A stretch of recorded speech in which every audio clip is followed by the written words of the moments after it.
Bonjour à tous, aujourd'hui je vais vous faire un cours sur la différence entre une fonction affine et une fonction linéaire.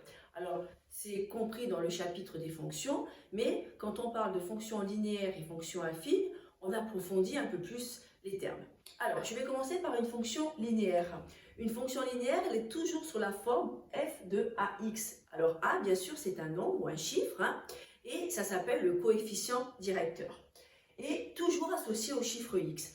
Et si vous remarquez, dans une fonction linéaire, elle a deux caractéristiques et deux choses à savoir par cœur. C'est une droite, qui représente une fonction linéaire, mais qui passe toujours par l'origine du repère, donc par 0. Donc ça, déjà, il faut le repérer de suite. Et ensuite, qu'est-ce qu'on remarque? Qu'une fonction linéaire, elle a que comme terme les x associés à un chiffre. Il n'y a pas plus ou moins quelque chose. C'est comme ça que vous pouvez vite les repérer. Alors, je vous ai donné un exemple d'une fonction qui est linéaire. F de x égale 2x. Qu'est-ce qu'on remarque? Que 2, c'est le coefficient directeur. Il est associé à ma lettre x. Et que derrière mon terme de x, je n'ai rien. Donc déjà, on sait que c'est une fonction. Et si on vous demande plus précisément, c'est une fonction qui est linéaire.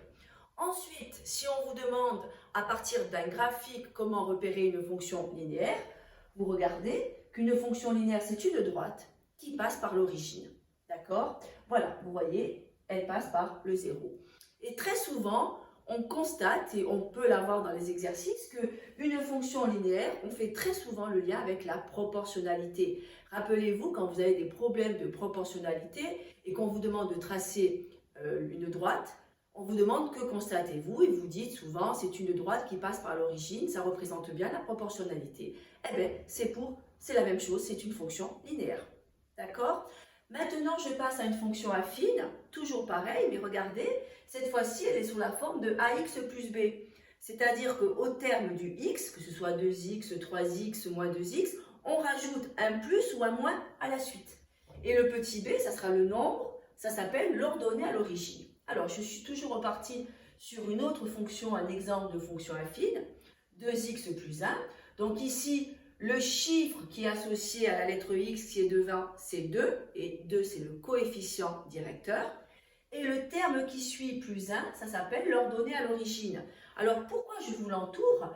Car lorsqu'on a une représentation graphique, on peut lire l'ordonnée à l'origine directement sur le graphique. Regardez, il y a plus 1. Donc ça veut dire que ma droite, elle passe par plus 1 dans l'ordonnée. C'est pour ça que ça s'appelle ordonnée à l'origine. Vous regarderez, si ma droite elle serait passée sur 3, on aurait dit que 3, c'était l'ordonnée à l'origine. Ici, si je n'avais pas cette fonction, j'aurais pu le lire directement. 1, c'est l'ordonnée à l'origine, puisque ma droite, elle passe par 1, qui est l'ordonnée à l'origine. On constate qu'une fonction affine, elle ne passe pas par l'origine, contrairement à la fonction linéaire.